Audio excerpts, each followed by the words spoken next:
WSBT.com. Only the biggest stories, only the biggest guests, and only the biggest opinions. This is AM 560, The Answer.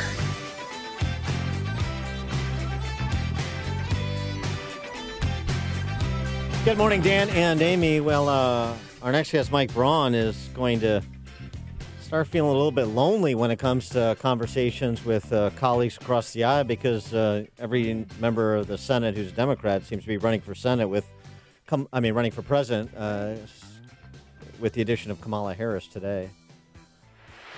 Truth, justice, decency, equality, freedoms, democracy. These aren't just words. They're the values we as Americans cherish. And they're all on the line now. The future of our country depends on you and millions of others lifting our voices to fight for our American values. That's why I'm running for President of the United States. It's a nice beat, but I can't freedom, dance democracy, to it. equality, flashing on the screen. Okay. Yeah. Oh no. Yeah. No, Well, no. it's gonna happen. She's got to get ready for that on the trail because she's going to get that reaction in some quarters. She stole the song. Mickey, you're so fine. You're so fine. You blow my mind. It's close. It's a little, Same key of G. Well, anyway, while she's busy putting together beats you can dance to, campaign to, President Trump offered a compromise over the weekend on the border barrier funding / partial government shutdown. $800 million in humanitarian assistance for people at the border. $800 million in drug detection funds, technology at the border. 2,750 more border agents. 75 new immigration judge teams to expedite and adjudicate cases of individuals who want to come to this country. And then he still wants his $5.7 billion for steel barriers in high priority areas. He also had these two kickers, which you think would have perhaps sealed the deal among congressional Democrats, particularly in the House. And if you think that, you'd be wrong. In order to build the trust and goodwill necessary to begin real immigration reform, there are two more elements to my plan. Number one is 3 years of legislative relief for 700,000 DACA recipients brought here unlawfully by their parents at a young age many years ago.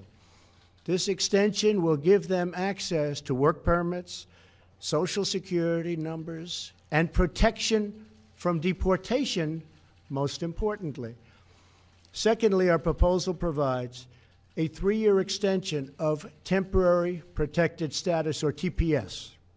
This means that 300,000 immigrants whose protected status is facing expiration will now have 3 more years of certainty so that Congress can work on a larger immigration deal, which everybody wants, Republicans and Democrats. So a textured approach on the border security piece and 3-year extension of legal status in this country for 1 million people who are technically here illegally. And that was received with a DOA from Pelosi. And that is so surprising to me. I thought that would be their number one priority, to offer them a path to citizenship. Well, let's try and figure out why it isn't. And to help us do that, we're pleased to be joined by Mike Braun. He is the newly minted Republican United States Senator from the Hoosier State, Indiana. Mike, thanks for joining us again. Appreciate it. Hey, good to be back on again. So did you think that the president offered a fair, reasonable compromise over the weekend? I think more than fair, and I think it was apparent from a couple of weeks ago. I got sworn in on January 3rd and have had basically 2 full weeks there, and Democrats have definitely figured that they're going to win on this issue, and when the president came out with what he did, you just repeated it. I think it shows clearly that they're gambling, that they don't have to do anything, which implies that they're okay with the status quo. And I think it clearly shows how they're using this politically to think they're going to gain from it. And I think that's going to, do them in if they don't come around to negotiate around what's been proposed, because I think Hoosiers, Americans see that, it's an issue they're playing with politically, because they think they not only have gained from it over the recent past, but will in the future as well. So we don't know what's going to happen. It's up to President Trump and Pelosi and Schumer to make the final move. But this at least moves the ball into where I think they are going to have a lot of trouble explaining why they can't agree with that. So everyone's digging their heels in. How long do you think that this shutdown's going to last? Well, I think that there are going to be probably some real issues with TSA and other parts of the partial shutdown that will keep intensifying, and I think that's going to make it more pressing for all folks involved. And Leader McConnell has clearly said that until the three of them work it out, it needs 60 votes in the Senate, and of course it's got to pass a House that, if you've seen their agenda in terms of some of the crazy stuff that's on it, I don't know. I'm hoping weeks, but none of us can really make a good prediction on that. Your colleague, Jim Langford from Oklahoma, said over the weekend, what the president proposed wasn't meant to be voted up or down. It's meant to prompt a conversation to try to get to a deal. And I wonder how hopeful you are if anything that comes from the president's mouth is dismissed out of hand by the other side. Well, I think Pelosi said it was dead on arrival. Yeah, were the words that it does put the dynamic back in their court as truly digging in, and you got to realize what he's asking is something that they've all been on record supporting, especially back to 2013, and really more recently than that. So it really makes them appear that they're doing this purely in a political way, not to give the president anything, and in a long-run fashion, calculating that our current lack of border security benefits them politically. We were just having this conversation with Rich Lowry over at National Review, and it seems to me, you're a businessman, you understand negotiation. It seems to me if there's no takers on carrot, you can't publicly negotiate with yourself. That doesn't do you any good.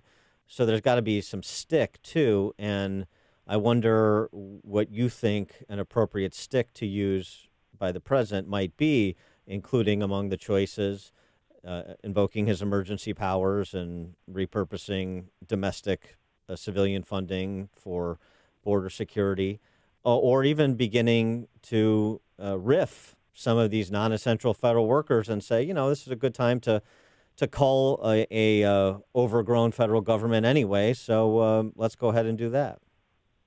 Well, to your latter point, that's one of the reasons I ran. And by the way, I'm on the budget committee.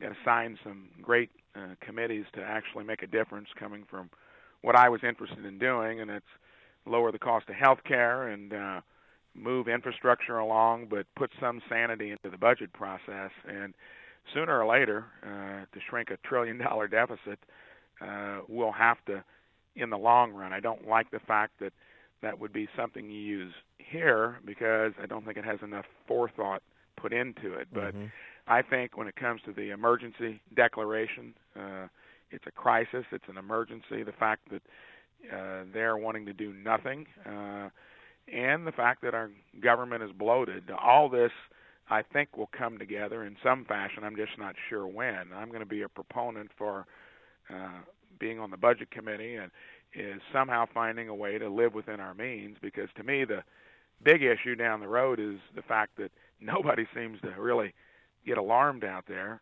both sides of the aisle, that we're running $1 trillion deficits. We keep doing that. All the discussions about what we're talking about specifically and on individual issues will become minor compared to the calamity we'll end up with. So you were sworn in a few weeks ago, first time U.S. Senator from Indiana. What has been the biggest eye-opening experience for you? Well, I'd say that, coming from, I'm a Main Street entrepreneur and was a legislator in Indiana. You are fully accountable in the business world if you operated in any fashion with substance and the speed of deliberation. You'd be put out of business by your competition. In Indiana, we have a cash balance. Year after year, always have a balanced budget, get things done. in my 2 weeks out there, it's been mostly interaction with media and explaining, which is good for a new senator. I like to do it. That's your other advantage. You've got a big microphone, and if you're willing to use it, you can talk about the things that are important to all of us as conservatives. But I've got to get used to slowing my metabolism down to the pace that we operate here in the Senate and the federal government in general. Yeah, not to mention because, you serve with so many octogenarians.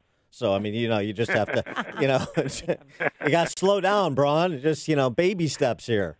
He is Mike Braun. He's a Republican United States Senator from the Hoosier State that I continue to implore to invade Illinois and take over Indiana. Mike Braun, thanks as always for joining us. Appreciate it.